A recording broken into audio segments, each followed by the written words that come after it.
Hey, everybody.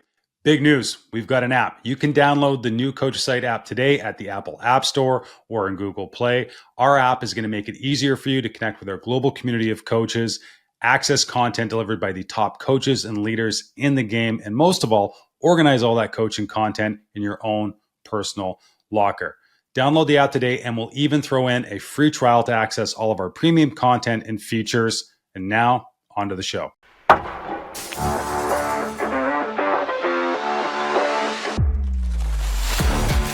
Okay, I noticed a frame, what appears to be a baseball bat, in the background. Those are three Olympic torches. Those are Olympic torches. Yeah, they're not in. I should probably. The one on my far left, I think over your right shoulder, looks like a got baseball. Vancouver in the middle. That's where you're from. I recognize that one. That one's Pyeongchang. That one is Rio, and I've got London. I think that's it. Sochi. I have Sochi as well. I was on the IOC for. I know that. Well, I'm going to abandon my first question. Actually, how does one get an Olympic torch? Are those like the authentic, real things? Those are the real thing. Yeah, actually, I left the flame on a couple of them. I had the opportunity to run in Vancouver. My last Olympics, I was elected to the International Olympic Committee. So I was a member for 8 years, and you're flying around the world. You're basically a diplomat supporting global sport. And part of that, they let you run, which was amazing, thrill of a lifetime. So yeah, where did you run? You shuffle too. You go as slow as you can because it goes like that. You're not running. You're like shuffling, like waving, taking in the moment. I was able to run in London and in Pyeongchang. Amazing.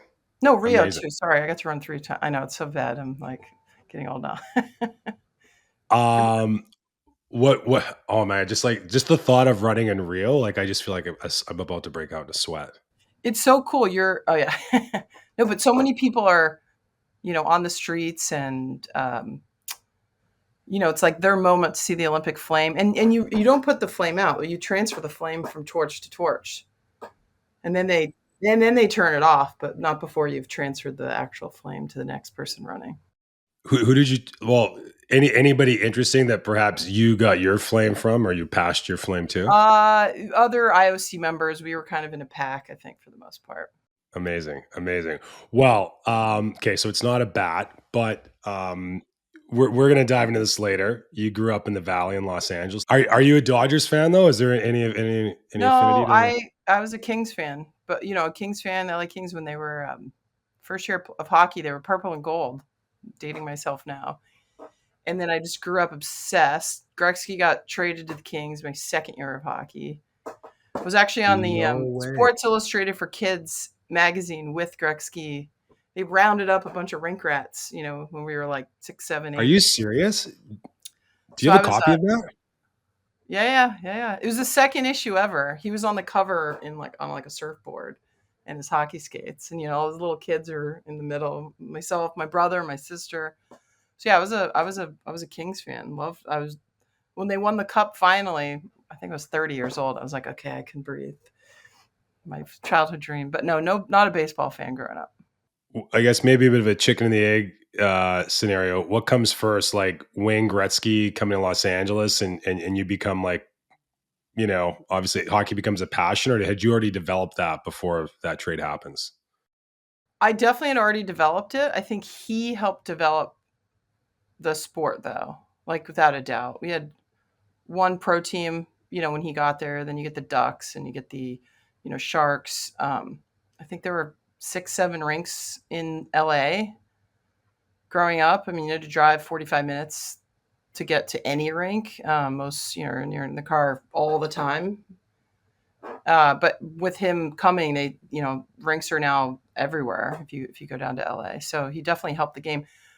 I just wanted to play for the, I didn't know that women hockey existed. I literally didn't have any visible role models.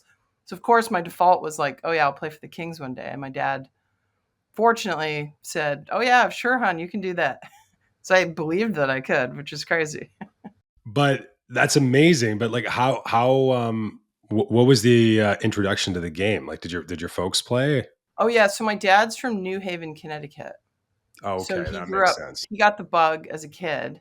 Yeah. Went to the rink, the local rink. Again, this is in the 80s. There was signed up my brother who was 6, play goalie. So my dad was a goalie. And they said, "Do you have any other kids?" To my dad, we're desperate. We don't have enough kids for this, might see hockey team. And he said, "Oh, I got a couple girls at home." And he said, "Bring them out. We'll give you a family discount. We'll give you 3 for the price of 2. How's that?" No way.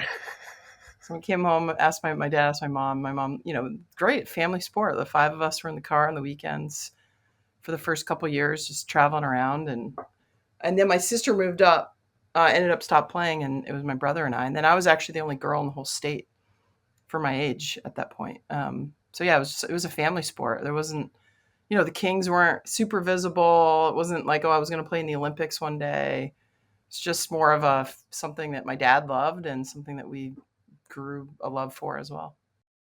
And now the distinction of being, I believe, the only Californian born and bred hockey player to be in the Hockey Hall of Fame. I think so. I think so. Yeah. No. Hopefully that'll change. Great trivia question. Well, it was interesting because many moons ago, I coached in the BCHL with the Trail Smoke Eaters, and we did a camp in California. The California Wave had just won the Bantam. They either won the Bantam National Championships or played in the final game, and we went down there. And I would compare it to like we thought we were going down there just to do like a good thing for the game, and it would be kind of a fun experience. And we show up at the rink, and I think it was like a converted meat locker, and then these kids get on the ice, and it was like showing up on an island, and we're like, holy shit, like they're like really, really good. But then you start having these conversations with the parents about how they got involved in the game and how they were just like, we had zero resources. So we had to like, Alfie Turcotte was around starting the Wave program. And it was just like the game just sort of grew and Yeah. incubated by itself in this part of Yeah. the world where it had no business, kind of being a part of the youth sports scene. Yeah. I find, I think it's true in LA, but a lot of non-hockey districts that you almost like winnow out the like weak parents or kids or like not, you have to be like crazy to play hockey in Because you're battling LA. like LA traffic, 45 minutes one way each day. Like that in That's what I itself. mean. Like you have to be literally crazy to do this. Like every Saturday morning, 5:30 was our practice at a rink 45 minutes away. And my dad made us get to the rink at least 30 minutes early. So, you do the math, you're up at 3 a.m. for your entire childhood. Like you got to be crazy to put. So you get these diehard families and kids too. Like the kids want to do it and the families want to do it. And that's just what you do. That was our family. So we got, the parents are in, you're clearly in, but in terms of just like coaching, you get exposed to, good hockey development. When did that ingredient get added? So I had some great youth hockey coaches that, loved the game, taught me the basics. I think most importantly, just believed in me. Again, for me, a young girl playing boys hockey was extremely hard in the 80s because you get called names and got cut from teams that I should have made, and the whole bit. My brother was always on my team, which I loved. He was always in net. Um, but like I always had like a chip on my shoulder. Like I gotta prove myself out there. I gotta, be the best. And my dad actually told me that. He's like, Angela, you're gonna get cut. You're gonna get called. Like the only way you can shut everyone up is just be the best player on the ice. That's the only way this is gonna work. I was like, okay, now I got it. So I had great support system around me from my parents to my coaches to my brother to, just and and my teammates too. My teammates are great. The boys that I played with, and we were, you're there to have fun at first. It was just fun, and then it turned into like, all right, we want to win too, and I also want to like prove myself out there. So you have this. I feel like it was a really good combination of. I was never going through the motions, and I really loved the sport. Like I say that to this day. I played 16 years on the national team. I loved hockey. I mean, that was the other ingredient that you can't force on a kid. I loved it. I had support and I had a very challenging environment that like pushed me every day. So I think it was a really good kind of blend to get me going super, at a very young age. No doubt. Well, I mean, it's interesting because if you had grown up today, I don't want to say that it would have been easy, but it certainly would have been different. Like you would have been probably identified at a young age. You would have just had a different track that probably had a little less friction. Like in hindsight, do you look back at, being cut and being called names, and you talk about that chip on your shoulder that, That was the that best thing that perhaps, happened. yeah, That was the best, one of the best lessons of my life. Meaning it taught me like setback and adversity. And again, my dad was like, you can quit and give up, or you can come back, and you just got to be the best, Angela. And I just learned that lesson, which was just don't give up. And yeah, if I grew up today and there was an girls program 10 minutes away, and you're just there to have fun, and you're sort of just going through the motions, like I still would have loved hockey. That ingredient, I would have had support, but that adversity bucket yeah. 100% propelled me. I mean, I made my first national team. I was 15 years old. I was like a little kid going to Oh, we're Finland. gonna get Like, into that. I'm It's yeah. like, what? And so I think about those, like, it's from 7 to 15, those 8 years. Like, what was it? It 100%, I think, was having those lessons, and then realizing it's just the same lesson over and over and over and over and over. Whether it's a blatant, you get cut from a team and get left at home, and your brother gets to go to Canada, and you're like, oh, this sucks. Or just little micro lessons of, getting. But I love it. I love when I have adversity now. It gets me in any facet of life. I'm like, okay, let's go. It's like almost like a opportunity in more than anything. Have you ever had a conversation with your dad and asked him like, how come when you're coming up and again you're getting called names, there's adversity, why like I could just see how many parents, especially fathers, would have kind of sheltered their daughter and been like, we're gonna take you out of this environment. This is gonna be Yeah. this isn't healthy. Why did he maybe I mean, did he view it in the moment of saying like not that you were gonna go on and play in the national team, but just like, hey, there's gonna be some residual benefits to this later on in life for my daughter? Yeah. No, my dad unfortunately passed a few years ago, but I got to thank him years back, obviously when I was more mature and could understand what he was doing. He was helping me. He didn't think I was going to play in the NHL. There was no women's Olympics. There was no college hockey. He never signed me up to like make it. And I think a lot of parents might sign their kids up to like make it in some way, shape. He literally signed me up because it was a good, wholesome way to learn about life, I think. Mm, And all again, when you're stuck in the car, which you know we don't have the same a drive now when I take my kids to hockey, but 45 minutes at a minimum to an hour, 2 hours at times. There's a lot of talking. There's no internet. There's no phone at the time. You're listening to the radio or talking. And the amount of life lessons I got in the car, or, hey, Ange, sometimes you hated it. You're like, oh, I'm stuck. I can't get out of the car.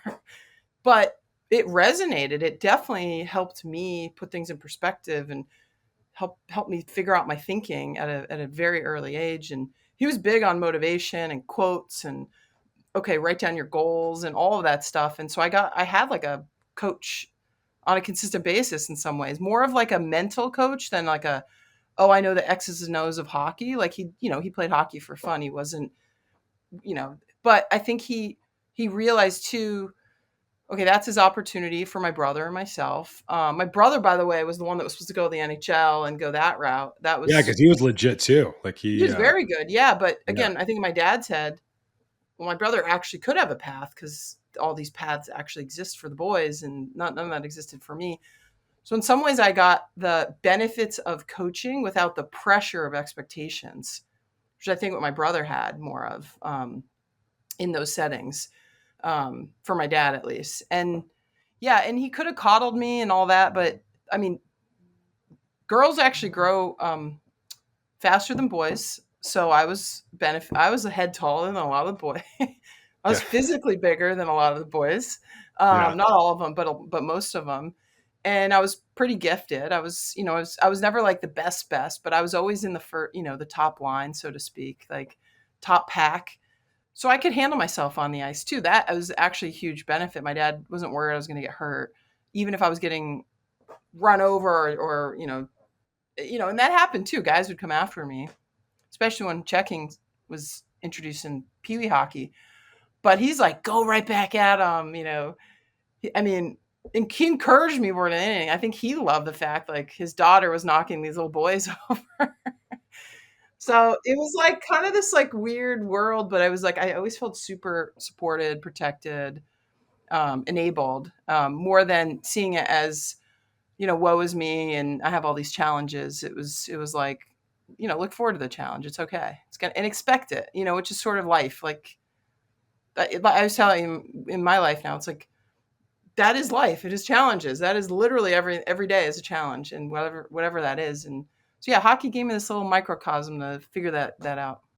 We were talking before we hit record here. I watched your TED talk, which is great, and I would encourage all of our listeners to go check it out. Just Google it. But at when you start that talk, you show a picture of Team USA, like the team picture after you win gold on Nagano, and you point out that you're on the far right of the picture. And I never would have like dialed into this without watching this talk, but like I zoom in and I'm like, dear God, like she is a child. Like you're a tracksuit away from looking like the water girl for Team USA. Pretty much. You mentioned that you got involved with the national team at 15. I just like I'm trying to imagine how you would possibly be prepared just to walk in that dressing room, let alone step on the ice with a group of women. How did you sort of navigate I would just imagine like the social aspects of being in that arena. Yeah, it's interesting you say that. I think the social aspects were harder than the hockey aspects. I bet they were. Like, so I got selected from a team. Coach Ben Smith picked me out of the lot. I owe him so much, gratitude in terms of him developing me as a hockey player and seeing my potential on the ice. But so he picked me at 15. We flew over to Finland. It was just an exhibition tournament that summer with Finland, but it was with the national team. And I just gotten the first ever set of USA women's hockey cards, and I'm 15. So Okay, this is like there's no national team before this, right? 1990 was the first ever Yeah, um, women's world world champ. championship. So Yeah, 90, 92, 94, summer 95. It was every other year, so there was no got it. worlds that year. But so it was an exhibition tournament. But I show up with this hockey, I made the team, and I'm going around the locker room, my locker room. Hey, can you sign this card for me? Can you sign this card for me? Like it's like my idols in a room that I just met, just even realized existed, getting their autograph. So I was in awe of them. It's funny though. I, they were always supportive. And I was a rookie. I was a little, I was a kid. But the '98 Olympics, everyone was a rookie. That I think is the big point of differentiation. Literally everyone was going through that experience at the same moment.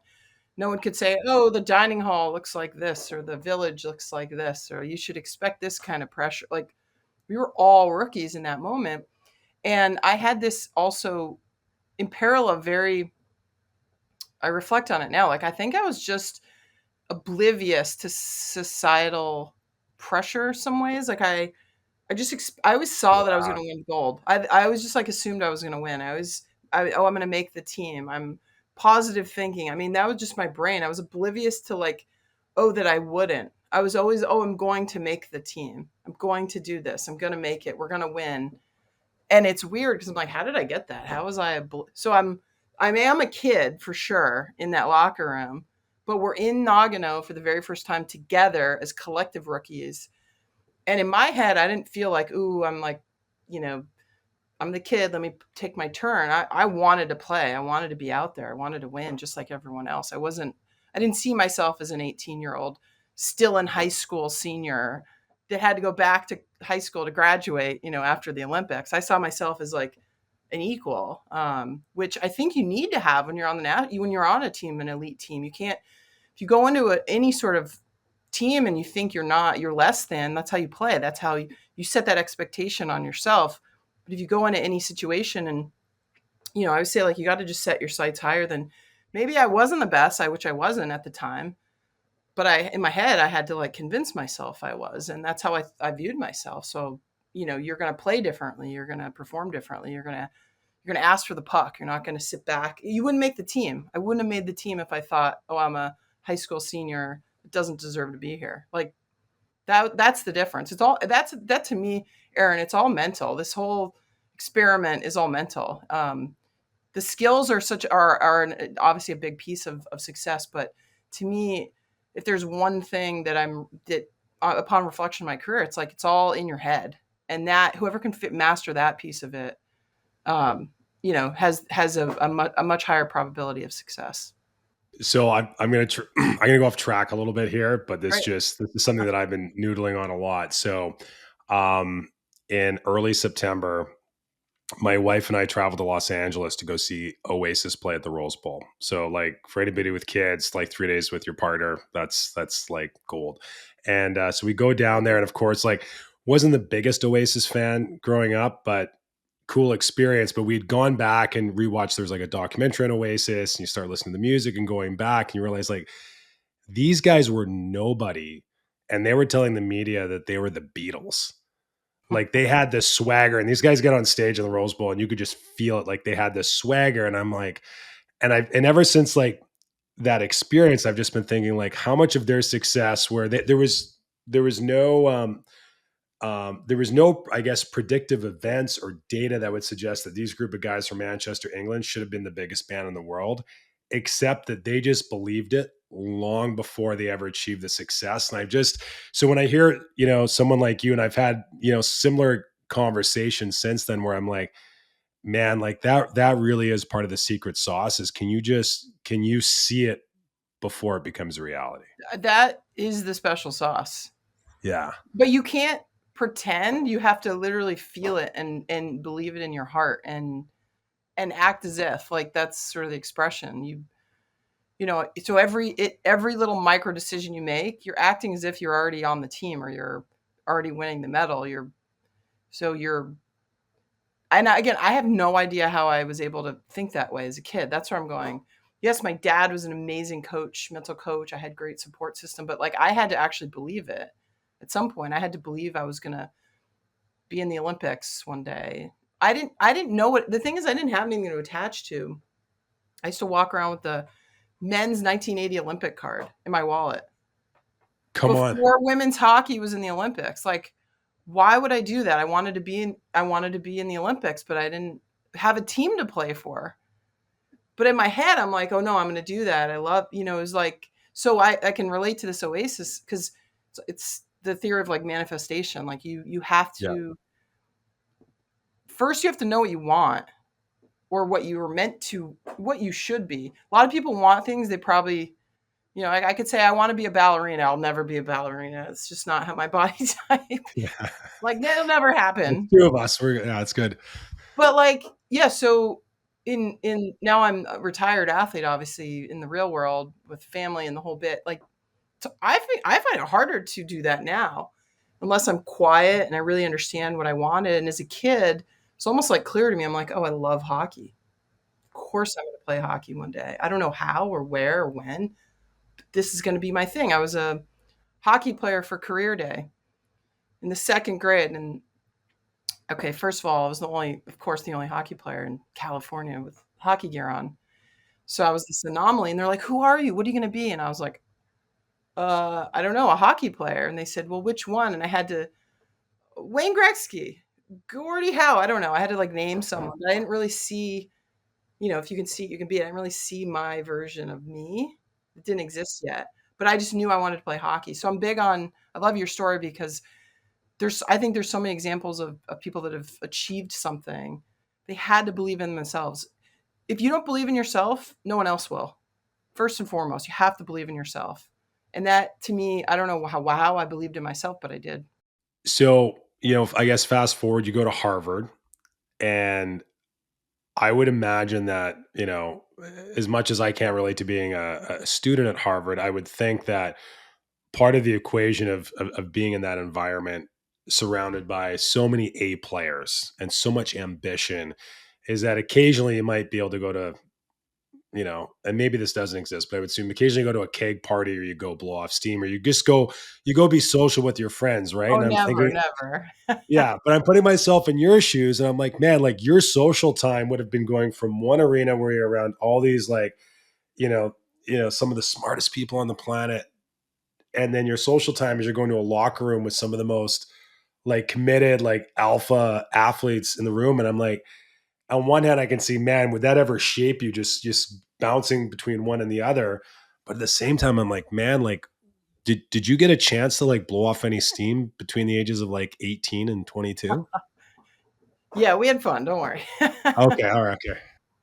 But you were a true student athlete at Harvard. Like you couldn't, I a bet, yeah. couple of times I had to miss a few classes, and then, well, we're going to the national championship. We don't care. Professors are like, you still got to get your work done. So it wasn't. Again, I feel blessed. It wasn't a hockey school where I just played hockey. I was forced to get my work done and learn how to read and learn how to write and learn how to think and learn how to critically judge and all the things you learn in sort of a liberal arts school. So, um, yeah, we definitely had fun. I mean, that my best friends in the world are Harvard hockey players because you're spending so much time together with these people, and they're the same age as you, unlike the national team, or they're a decade older than me, a little bit of a different, but yeah, but I was surrounded by excellence, the same thing, just an expectation on yourself. And well, if you want to be the best X, Y, and Z in the world, this is the commitment that goes into it. This is how you do it. And I was blown away by my classmates. I'm like, what did you do? Like, how did you do that? And they're doing the same thing to me. Like, you won an Olympic medal. And I'm going, yeah, but look what you did. And it was just, again, I Yeah. think what it also did is open my eyes to all the opportunities in this world outside of hockey, and all the interesting things you can do when you're done with hockey. And um, that's that it nurtured me in such an amazing way. Well, I'm a huge advocate as parents and kids are looking at schools. I'm like, don't just look at the hockey program, like look at all the things that come with that education. And hopefully you're still getting an education. Hopefully you're still nurturing your mind so that, hockey might only last 4 years. You might be done after that. It's going to hopefully open your eyes to what you want to do, post hockey career. Your Wikipedia page kind of reads like a Forrest Gump bio. Like you've kind of like, I don't know how to like place myself. yeah. I heard an interview you did. I thought this was fascinating, where you commented that you were a better student in hockey season because it just really forced you to pay attention to your time management. And so when I read your bio and I see all the things that you found success in, it just occurred to me like how much of that is just rooted at a young age, d- you know, um, flexing the muscle of just being able to get up in the morning and being really clear on what you needed to focus on. Yeah. No, it's always true. In season when I had less time, because I wanted to be at the rink early and stay late and be dedicated to hockey. Um, but I also didn't want to fail at a Harvard. Yeah. So I was lethal with my time. And again, I had a schedule back in the day. I was pen and a piece of paper. I'd schedule 15-minute naps even. Like if I knew I was tired. No way. Oh yeah. And then I'd hustle on my bike to the rink just in time, but I knew, okay, that 15-minute power nap's going to get me through the day. Um, can I waste time in the dining hall? No, I got to get back. I got to study for this thing. I knew when I had study time. So yeah, and then out of season, I had a little more time because I wasn't playing hockey, which is like a full-time job. Kind of like linger and hang out more, and my grades would actually go down a bit because I wasn't as disciplined about scheduling my school time. But I'll tell you a lesson maybe I haven't shared often. I was, big on like writing goals down and um, in hockey, and I had success. In sport, you can measure success because you see wins or losses, you make the team or Sure. not, and points, all the above. I was so intimidated going to Harvard. Yes, I got in, but I was still like, oh my God, these are the smartest kids in the world. Like, oh, how did I get in here? And I set my expectations falsely. So I'm just going to try to get C's my freshman year. Like average. I'm going to be an average student because I'm so intimidated by like my classmates. They're so smart. And I was smart in high school, but like relative to this group, I saw myself as less than. And I got C's and some B's that year. And And I left. I'm like, well, I could get B's next year. Like I could just make sure I push myself a little more. Of course, I get B's, a couple of A's. Took a couple years off to train for the Salt Lake City Olympics. Came back, and I said, I'm going to get straight A's. Just it's the same formula. It's like literally there's no difference between the hockey success formula or grade formula. It's all goals and focus and micro goals. So I got B's and a few A's my junior year, and then I got straight A's my senior year. I was top 8 student athlete in the whole NCAA. Got all these academic awards, and won the Patty Kazmaier that year, top Yeah. female hockey player.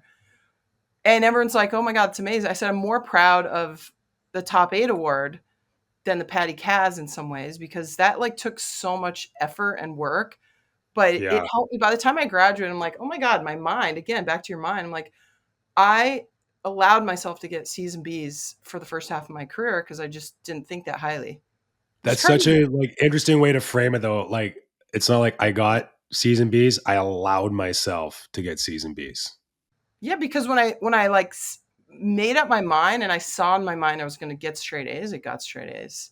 Yes, it was hard, and maybe I had to learn how to study differently in my freshman year. But like to me, I just defeated myself out of the gates my freshman and sophomore years academically. Whereas on the hockey team, we won the national championship. I'm getting all these points. We're like I had that confidence in the rink, and then I stepped over the river, and I was less confident in myself. But I'm like, I'm not that much dumber or smarter depending on the season. I'm the same brain. I just thought differently of how to apply myself. So I guess just along that same track, like, while all this is going on, you're preparing for games, you're preparing for tests, you're preparing for the Olympics, you're preparing. And, I'm going to make an assumption that not being prepared might be your kryptonite or something that you're not super comfortable with. So Winging it. like, yeah, well, but preparation is fascinating because I don't know if you can measure that. Like it's really up to the individual, right? And it's I think to me like preparation is more of a feeling than it is of saying a bunch of boxes that you checked. How did you know that okay, I've put enough like I'm ready for tomorrow's game or I'm ready for this test? Like what were the signals that you felt that said, "Hey, I'm ready to go?" It's interesting you say that. I think it was a feeling.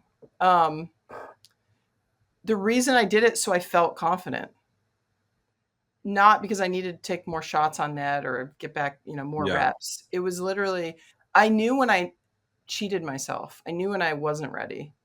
And then that confidence was all fake confidence. It was a facade because I didn't Yeah. put in the work or I stayed out too late or I, you know, didn't listen in that practice because I was out to lunch for whatever. Like you kind of know when you're not ready. And that little kernel of doubt is breaks sort of that whole prior manifestation and we're going to win this game. I'm going to play well. You're like faking it. You're not feeling it. You had to me, when I was successful, I was just in flow. I was feeling it. I knew it. Done. Got it. But to get there, I had to be prepared so that I could tell myself I was prepared. So I don't know what it was. It wasn't like, oh, you need to do exactly 100 shots and 50 sit ups and an hour and a half of ice. I don't know. There wasn't like a formula. It was more of if I felt great and I knew that I hadn't had that burger when I really wanted it and I had the healthy dinner and oh, I got that 15-minute power nap because I knew it'd make me feel great. And then I knew that the power nap made me feel great. So I skipped the power nap and I felt like crap. I'd go into that game like with a little kernel of like, I could have done more. God, I was chit chatting in the lobby for too long and I missed my nap window. Like you go in with you don't know you're doing it. You're subliminally giving yourself like little cracks of doubt or little cracks or little like you're ready. You did everything possible. And as I got older in my career, I knew exactly what it's why athletes love routine. Because like, oh, this makes me feel great. Totally. You've tried it over and over and over, and you're like, that made me feel amazing that game. Let's do it again. And you might try to tweak it here and there, but like you know what it is. So to me, practice or preparation was less, oh, it will help me give me the reps on net. Because at that point, I'd had million reps on net. It was more of Sure. like, did I do enough to fine tune my game and give me that confidence, that I didn't cheat myself or cheat my teammates. There's nothing worse than cheating yourself. You know in your head, like, I mean, how But many it's a games? relationship with you, right? Like so much of like nobody's gonna know that you had the burger on game day. You know what I mean? Like, but it's Yeah. just it's relationship with you. And that's where I think, the best coachable kids are the ones that realize that you can't police your kids. You can't police your teammates. You can't, I mean, you can do your best to give them guardrails and teach them, but at the end of the day, they have to grab it. And yeah, because one of the best lessons my dad, again, I love referencing my dad. He said, Angela, okay, when I was little, he said, pretend there's a scout in the stands. I said, what do you mean, Dad? He said, well, every time you get on the ice, if you pretend someone up there has a pen and piece of paper and is taking notes, you're going to be first in line. You're going to be the first on the ice. You're going to be the last off the ice. You're going to sprint to change. You're going to do all the little things as if you're trying out in that game that you can control, because you can't control everything. Anything you can control, you're going to act as if you're in a tryout. And all that is just like someone's watching you all the time. Like, so I kind of took that like, oh, not only is there less pressure when someone actually is watching you in a tryout, scout in the stands. Oh yeah, I've been here a million times. But in fact, you've now accumulated every single day. You've played as if there's someone watching you. And so again, those corners that you can cut at dinner time, or you're always like, oh god, if the scout's there, would the scout want me to do this? Probably not. So you're kind of like self-policing yourself, if you will. Again, that's like a little head trick you could play with yourself. So I always think about that. Scout in the stand. All right, pretend someone's watching when no one is, because 90% of the time no one's watching you. What's your dad's name? Bill. Bill Ruggiero. Bill, we appreciate you. You eventually make the transition from being a leader in a locker room to a leader in I guess, a startup, and then eventually a corporation. It goes without saying that the HR department in a hockey locker room is very different than the HR department in corporate America. Did you know? And again, I mean, the data on leaders in business that played sports, especially women, Yep. is undebatable. Yep. But like, was that a direct line of taking like maybe how you led a hockey team to how you led a team in the business world, or what maybe adjustments needed to be made there? So I think athletes in general are the biggest untapped corporate opportunity in the world. You've taught the people the hard things that, yeah, HR departments spend millions and billions of dollars to educate their, okay, how to show up on time, how to work as a team, how to set goals, how to pick yourself up when you had a failure, how to rebound, like you push through to results. I mean, all these like intangibles you can't really put on your resume. Now, most athletes, elite athletes retire in their late 20s or 30s. They're like, I'm not skilled at anything. I'm like, yeah, you're not skilled, but that's an easier thing to get. Skill is easier to get than traits and values and the things that you've accumulated. So when I transitioned to the business world, started my company and had to raise money and get told no, no, no, no, no, it's just like being a hockey player. Get back up. Let's go. Oh, I got to build a team.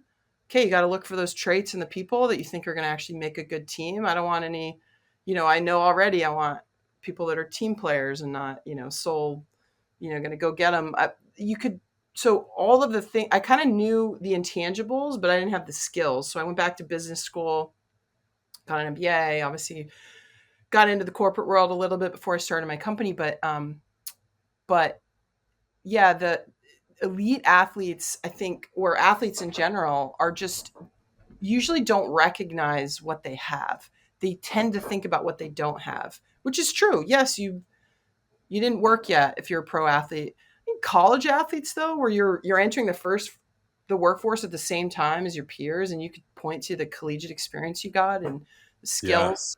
Oh my God, that's like that. I would handpick every college athlete I could if I were to start a new company. So Yeah, I tried to be the best leader I could, and had to draw on obviously my own hockey experiences as an entrepreneur, where you're building. Again, you're getting scrappy and you're trying to figure it out, and you're selling all the time and managing team and leading at the same time. But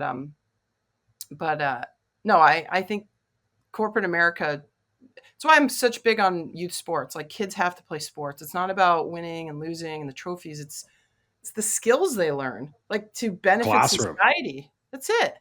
It's a safe classroom where you fail. Great. No one died. No one got hurt.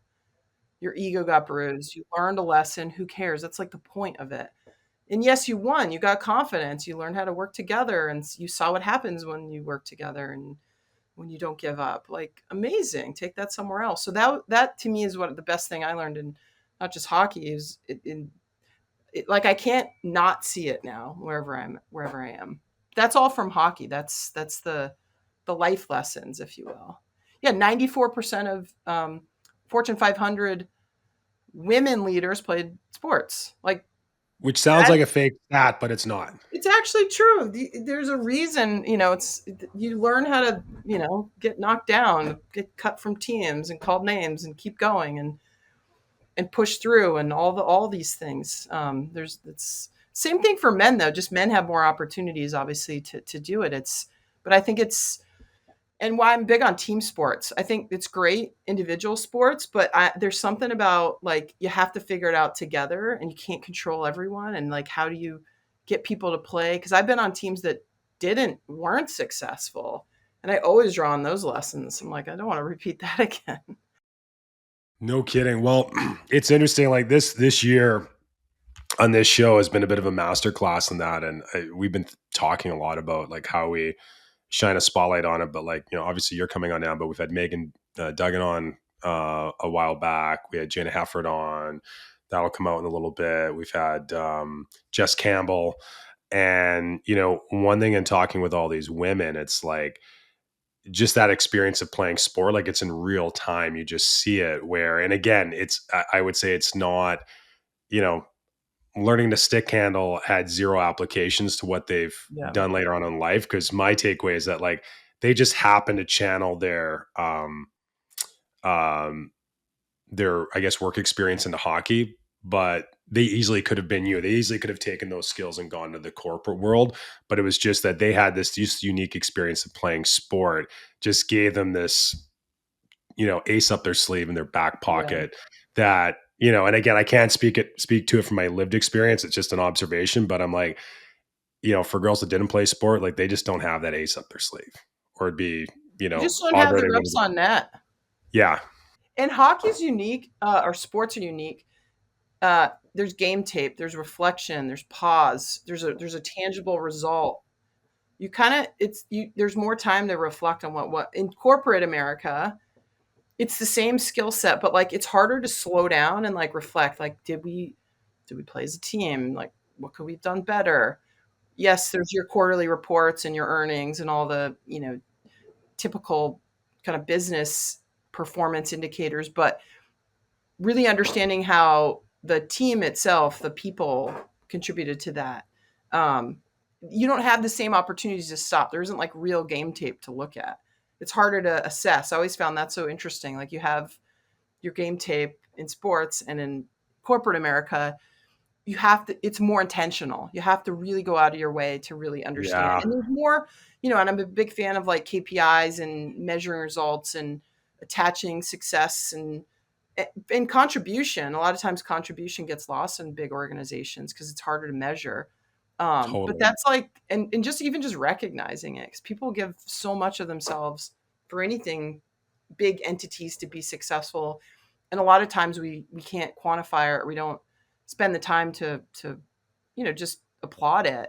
uh, and that little motivation goes such a long way. So yeah, the and that from the years you were a bench warmer and you didn't play at all, and some your captain's like good job, or your coach is like, hey, we needed you out there to be supportive of your teammates who are scoring all the goals, like so again, why you have to continue to invest in youth sports and make it a priority. And even in here in the NCAA, I'm like, God, I hope that whole thing, the system doesn't blow up. because to me that's these are the pockets of opportunity for us to like educate our workforce and build better citizens, better, more productive uh, families, more productive corporations by enabling those sort of intangibles to be just part of your skill set going into those situations. Totally. Oh my God, like, yeah, just the conversation around the NCAA. Like, we've got, kids from Stanford traveling to, Clemson to play sporting events. It's yeah, different conversation, totally Yeah. wild. Andrew, just I've got a few questions about data, but maybe just a good opportunity just to pause. Can you just like explain to our listeners what the Sports Innovation Lab is and what it does? Yeah, sure. So I started a company called Sports Innovation Lab about 8 years ago. We recently got bought by Genius Sports, a publicly listed company that specializes in performance data, betting data. They built this Genius IQ sort of platform. We plug in, so we're a fan data company, which essentially means we try to understand who you are, how you behave, and use that information to build better fan experiences, enhance your fan journey, and enlighten essentially all your partners, the brands, the media companies, and the teams in the leagues themselves, the sports entities, to build a better fan experience. So invest in the right technology, form the right partnerships, have more meaningful marketing, et cetera, et cetera. You can't do all that unless you know your consumer, your fans. So we started. I co-founded and was CEO of Sports Innovation Lab for many years. And yeah, it started with my experience on the board of the International Olympic Committee. I was on the executive board there. I was the board of U.S. Olympic and Paralympic Committee, and I was actually really where it came from. I was chief strategy officer of the LA Olympic bid. We brought the Olympic Games back to No LA, way. and we hired a consulting firm that really didn't understand sport and wasn't like technology experts to help us envision the future of sport. And I'm like, oh my gosh, like how come no one's really doing this in a sophisticated way?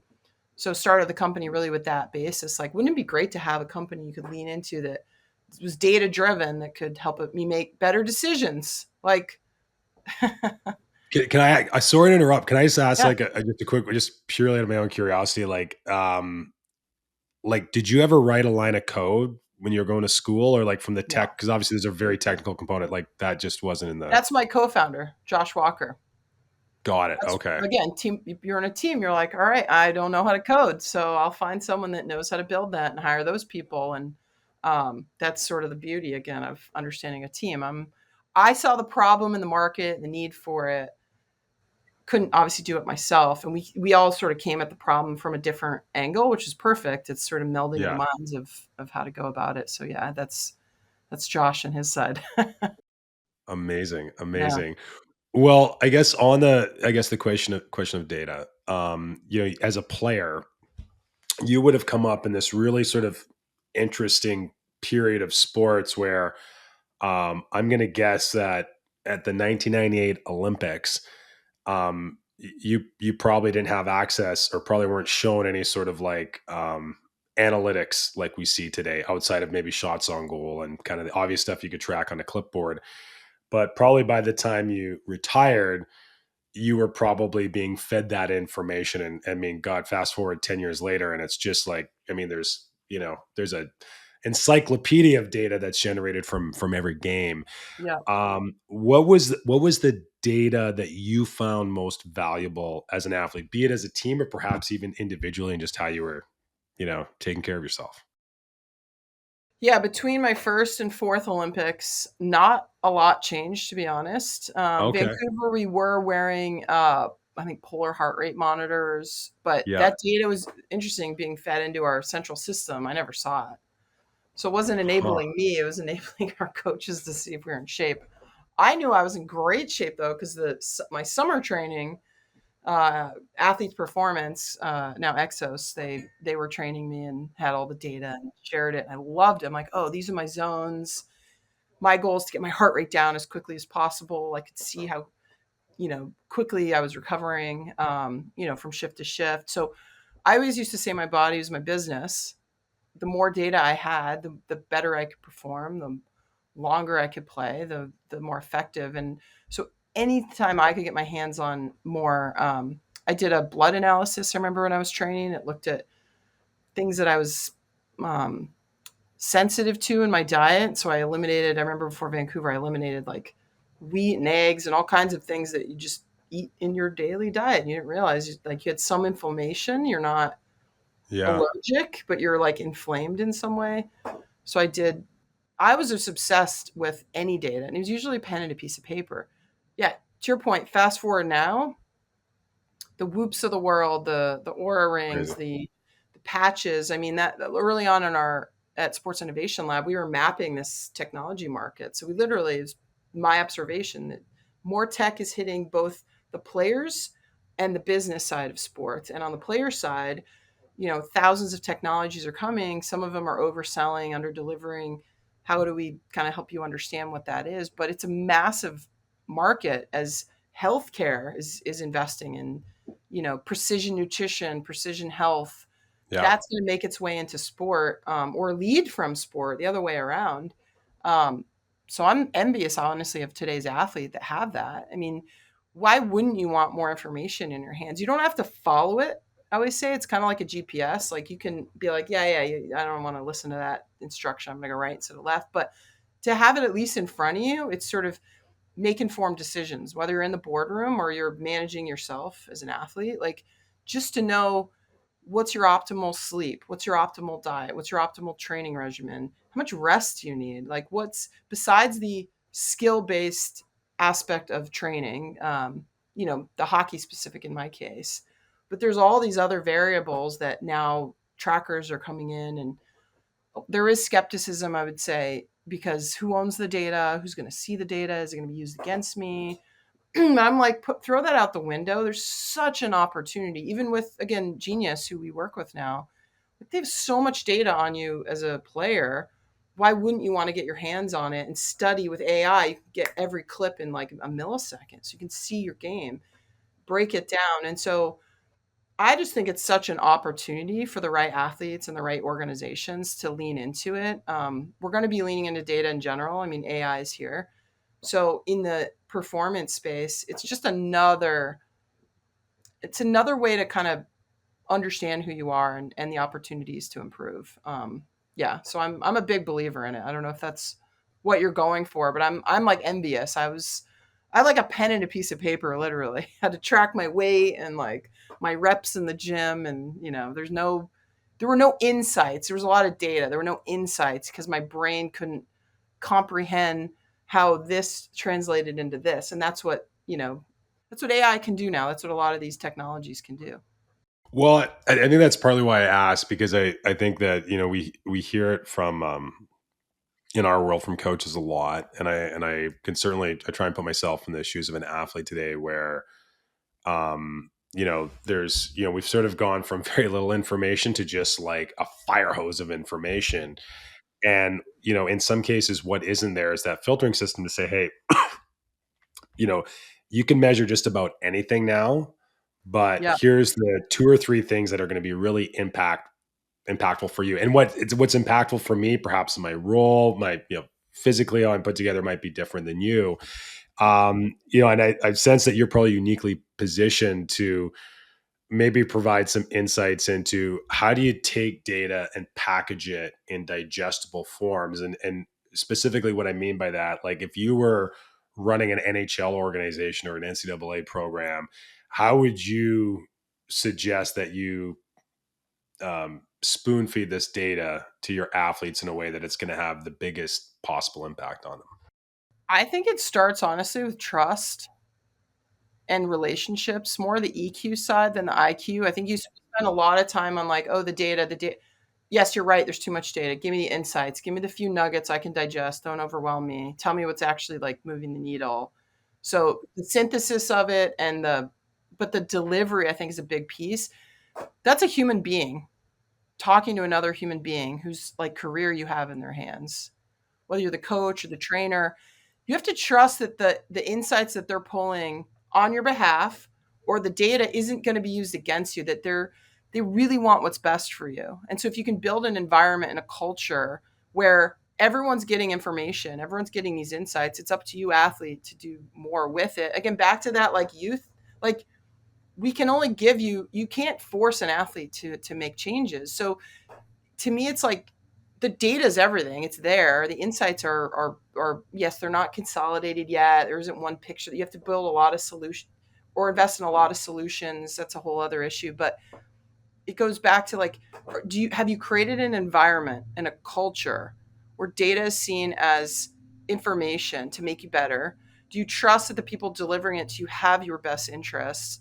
And are you willing to do something with it and work as a team again to come up with, how do we make this better? How do we prevent that injury? How do we mitigate whatever you're seeing if it's a negative, if it's on the downward slope versus the upward? So to me, it's both having a team that understands the data, can synthesize it, and having a delivery of trust and a culture of trust so you can do something. It's the same thing in a work environment.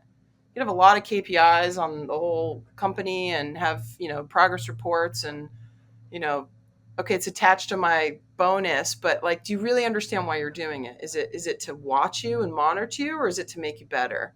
And that's like a huge distinction. I think that if I were running a NHL club, you'd want to make sure you've created that environment to say, no, we're here to improve as an organization, and you're one piece of it, and that's why we're going to do all this to help you become better. And I think that's so well said, because I sense that we're at this, I sense it'll level out eventually, but I just feel like right now we're just trying to work through this swell. And part of it is that, this information every day, more and more of it is becoming accessible at the youth levels. And I think there's some really good aspects to that. But I think there's also an aspect where it's just slowly but surely kind of professionalizing youth sports. And, that's a entirely different can of worms, and Yeah, which would lead don't me get me to, started there. well, okay, so like maybe What's the here's goal of like, youth sports though? Like, you want to win games at the NHL or the PWHL, or you're the elite Olympic level. You want to win games. You have to go in as an athlete. I think you should be treated differently than a youth sports participant that's still trying to get yeah. better. But like, to me, what's the goal at the end of the day? That's fundamentally the question. Well, here's the comparison that I use, and I have this, get into these debates a lot, and I'm like, because I'll chat with people, and they'll say, well, whether it's the data or it's, maybe some of the professionalization of youth sports, and they're like, well, it's really not changing the culture. Like, we're not really about winning, and I'm like, okay, hold on a second, maybe that's not put on the poster that you're about winning, but it's kind of like if I take my family to Hawaii and I go invest, like, I save up a bunch of money to create this really cool experience, and I invest that in that experience. Well, guess what? It better not rain when we're in Hawaii. Like, the room better be clean. Like, it better be an A+ experience. And while I call it an A+ experience, I really want to win that vacation. Yeah, And when we spend all this money and all this time, like, just human nature is like, well, if we're going to do all this, we better see some better really win. good results. Like, Yeah. Angela better turn out to be a pretty good hockey player if we're getting up at, 4:30 in the morning to get to practice or whatever. And I mean, again, there's nuance. Every situation's different, but But I think that's completely flawed. That is so short term thinking. It makes sense. Look, I want to win games. I'm as competitive as yeah, they come, but then you're not in the moment. You're not in flow. You're not reading. You're not. If you're creating a culture of you need immediate return on investment, you're short term thinking, and you don't have. Maybe it's the owner. There's pressure from the owner. We got to win this season. What's it going to yeah, take? Like versus no, we're going to put a 5 to 10 year plan together, and we're gonna do it in this way, and we're gonna reset. We're gonna build the culture from the ground up, and because then when we start implementing these technology solutions or making these investments, or we've already laid the groundwork, and with the turnstile you see, I don't know if you're referring to like youth or professional, but like to me, you got to have a little bit of like a business. Like you got to give some people some runway to get going. But you got to be aligned at the end of the day. I think my reflection is people aren't always aligned on what they want or what they're there for. Maybe you're talking youth sports. Maybe parents are there to get their kids into college. Coach is there to keep his job. the organizer's there to make money, like the kid's there to have fun, and then you have all these different reasons why people are there. No wonder it's not successful or people are banging heads. So I'm always like, we have to start from the beginning with what does good look like? What do we want to do together? Why are we all here? If you can't agree on that, what solutions you're bringing in the locker room, or trips you're taking, or methodologies you're bringing into the, like, you may not have it. Do we want to win this year or in 5? Like, to me, it's setting the tone, setting the culture. I'm big on culture, obviously, because Yeah. that enables you to do anything. Culture each strategy for lunch, as they say. Like, you can have the best set strategy, but if you have a bad culture, you can't implement that strategy in an effective way. You're gonna that's all like business talk, but it's the same thing in sports. It's why teams are successful. It's their culture. So again, organizations that don't have a culture, that don't have alignment on where they're trying to go, because there are different, there is a misalignment with incentives, which is usually what you're talking about. Um, None of this stuff will work. Yes, then you're going to spend on tech that people aren't going to adopt, or you see it over and over again. But I'm like, if you can get a line, this stuff is amazing. Have you seen the technology and the insights and the data and I mean, we probably have a lens probably similar to you. Like our lens to it is just, we've got a front row seat, and some of it I it's look at, not, I'm like, but this is think about Moneyball 10, 15 years ago was the first sort of like, oh my God, you could use insights to pick players. Like, that's like one layer of what this data could be used for, but make it more humane, I guess. At the end of the day, that's what I'm calling for. Like, balance the IQ and EQ. Like, that to me is, if that makes sense, like, you need both.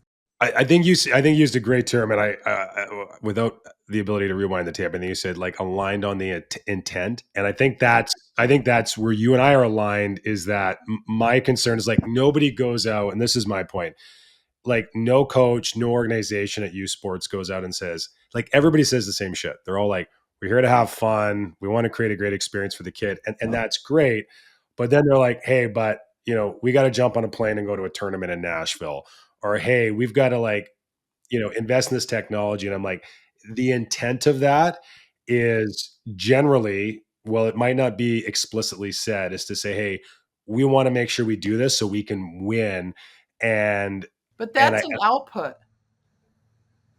You can't control winning or losing, in my opinion. You can I control, agree. I right? agree. I agree. But I think the intent is that maybe you can, and I think that that's how sometimes this tech and these things get introduced. I think just in general, Yeah, um, people again, human nature takes over. Like generally, totally. when you're in sport, you're kind of wired to like we all. Well, we all want to I mean, win. you know better than People are anybody, Angela. Like competitive, it's fun Ryan. to lift trophies, right? Yeah, like, who doesn't want to win? I love winning. Yeah. But what I've realized in my career, both as an athlete and as an entrepreneur, like, it is what you do on a daily basis that makes you successful. And it is the joy you take from your daily life that makes you feel success. Whether you win or you lose, it's the journey, not the destination, right? That old cliche, like, that's it. You want your kid to be successful in hockey, they have to love hockey. You got to give them all the tools and support them. They got to love it. They got to love the journey, because they'll put way more in. And if they don't want to be there, I'm sorry, it's going to be 10 times harder for them to get there, if ever. So and I think like and I believe we're on the same page, but I think that what you just said there about it's the ability to measure improvement, and for young people sports provides that opportunity, and now we can sort of quantify that improvement. We can help them set goals that are achievable, and get that dopamine hit of, God, I focused on something, I worked hard, and I saw this thing in my mind and I Yeah. achieved it. And that can become addicting and can fuel success in other Mm. aspects of their Yep. life. No different than I've got a 6-year-old. Like if I want to Totally. get my 6-year-old to clean his room, I pull up my phone and say, I'm going to time you. And guess what? It Oh, yeah. happens like that. Yeah, that's And good. You're a good coach. yeah. And so, just as, I guess we kind of close here. So I look in the background, Team USA jersey. You got two boys, and I think you mentioned one is kind of like in the midst of their youth hockey journey. One's just beginning. But I'm sure it's not lost on your boys that, I think mom was a pretty good hockey player.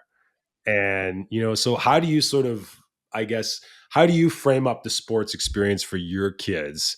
And I'm sure that, the other parents on your boys' teams, like you're probably somebody that they go to say, hey, like, what do you think about this? Or how should we think about this? What's sort of your just Yeah. general Well, advice to the kids and parents? I'm the head coach of my son's 10U team, Waltham Oh Hawks. man. So, um, my son's a goalie now, which is we'll get another story, a little painful for me. Yeah. but You but didn't shoot the tennis ball at him hard enough. That's what happened when yeah, he was a kid. You're supposed to shoot it at hard. no, I did. And the good thing, and he was okay. And I was like, okay, you're a goalie because you didn't Yeah. stop. Anyway, I tried Yeah. that experiment. Um, no, I said, I mean, my 3 goals I set at the beginning of our season, and this is squirt 5. So this is Yeah. literally like not, this is like beginner hockey. They're trying Yeah. their best. They're learning the sport. They don't know the rules. It's the first time they're playing full ice. So again, said it, work hard, have fun, play as a team. Simple. Work hard. I expect you to come out here and try hard when you're out here. Like, we're not going through the motions. Your parents are investing. You're here. Work hard. You'll feel great about yourself if you learn how to cross, stick handle and do crossovers and score a goal and stop a puck. Have fun. This is supposed to be fun. This is a game. Literally, this is a game. And the kids that I find that drop out of hockey are the ones that aren't having fun more than they lost the game. How many kids keep playing? They had a losing season, but they were like, I loved my teammates. I love the locker room. I love the sport. I want to play in the NHL or PWH. Like, so make sure they have fun. To me, that's like almost the number one at this age. Just make sure the locker room environment is fun. There's music and there's a snack afterwards. Like, it's the little things that they remember, not just can they shoot a puck. And work as a team. We're learning that. We're learning to pick our heads up and like pass the puck, and it's not all about Yeah. you. And look how much better we are when we work together. So yeah, my advice is, I mean, that was how I played too. Is like you at its core, enjoy the moment, enjoy what you're doing. You're going to put more effort in. You're going to be a better teammate. You're going to show up for the right reasons. And less so outcome oriented. We have to win this game. We have to win a championship, because again, that mentality, then like, hey, you guys having fun? Or, are we working? Cause I don't want my kid, I don't want my boys to just sit and go through the motions. I'd rather say, let's not play hockey next year. Let's go find another sport that you're going to love. And you're going to drag me into the court or the gym or then they found the right sport. So hockey may not be the sport they want, which it would pain me, believe me, but I wouldn't let them know it. So we're trying to introduce them to multiple sports, and hopefully they like hockey. But my son even yesterday was like, "Oh, I really like tennis and baseball now, Mom. Like, I think I want to play that." And I'm like, "Okay, maybe it's in the off season." But you Yeah. could No go a doubt. different direction, and I don't know. My the I'm competitive as hell. That's why I got to where I am. But I loved Yeah. hockey. I'll start and end with that. Like, that's why I worked so hard. It was just such a fun sport, and it was a challenge to me. From stick handling to skating to passing to the team. I mean, I always say it's like the hardest sport in the world. There's so many aspects you can never perfect. So there's always something you can get better at. There's always some challenge you can get better at, or whether it's mental or physical. So I hope it's hockey for them, but I'm not, you know, I won't be upset if they find something else that they love instead. It'd actually be easier for me, because then I won't be, you know, Yeah. I'll know less about the sport. A little easier to be on the sidelines, but man, I love how you sort of framed up your parents meeting. And, I go through the same thing, and I'm again, just given what we do day to day, like it's hard not to get really invested and really care. And I'm like, tell our parents, I'm like, look, like in the same way, like I don't want my kid's teacher to teach them how to read with the intent of turning them into doctors or lawyers, but I expect that they're going to do the very best they can to teach them how to read, because I think that there's a residual benefit. For that same reason, we're going to teach these kids how to play hockey to the best I know how to do, not because I think they're going to play in the NHL, just because I think that experience will be beneficial Totally. in the long run. Um, Confidence Imagine, and yeah, all of that. It's like that's yeah, that's why we do it. It's like what they learn about themselves, and they're better people, right? We want our kids to grow up to be good people. So No. and have the tools to do what they want, right? So you know, Exactly. who knows what Exactly. they're going to do. I don't Exactly. know what they're going to do when they're older, but they might have these bounce back tools that they've They developed. might want to start like a data analytics company, you know? Don't do it. Okay. Don't get into the startup world. Yeah, I'm on board with that. Angela, before we wrap, can you tell us why it's important to invest in women's sports? Ooh, good one. Women's sports is like the startup of sport. It is on its earliest trajectory. If you invest today, one, you could make a lot of money. So that's a side note. It's really taking off. But I think more importantly, um, we want to create, you know, you can create new markets. This is a brand new market. You can create more leaders. We just spent the whole hour talking about sport is an avenue to literally create leaders. This notion of if you can see it, you can be it. Like you can change society by opening up half the world, you know, to participate and It's a more great way to put men, it. by the way, watch than women right now, women's sports, which is kind of ironic. So it's not the old cliche of, you know, women just watching women. It's just a better. People want more options. They want more entertainment. Women are extremely entertaining, um, in a different way than just traditional sports. They're building their brands off the court, off the ice, and you know, and that is the future of sport, by the way, in general, not women's sports. That's the future of sport. And women are actually leading the way in this category. It's a lot of the research that I've done at Sports Innovation Lab. So um, I think it is just a big opportunity if you're on the business side. I think it's a phenomenal experience if you're a fan and want to see something new, something different. And particularly if you have daughters or sons, I love taking my sons to women's sports because now they can balance out their view of leadership. You know, boys and girls can be leaders in the field. And yeah, in the sports industry, it's just why wouldn't you want to open up your registrations to girls, and why wouldn't you want to grow your sport? I mean, I'm on the board of World Rugby. Um, Traditionally, like hockey has been a man's only sport, and we recognize that the growth opportunity in sport right now is women's rugby. So we're investing a lot of time, money, and energy into that. So it's just sort of the time is now. It's not a moment. It's a movement, as they say. Yeah. And Yeah. yeah, if you're not already doing it, it's gonna hit you in the face soon. You'll see it everywhere. It's not just Caitlin Clark. It's the whole thing. Get on the bus. I love it. Angela, this has been a blast. Thanks so much for sharing time with us. Thanks, Aaron. Appreciate it.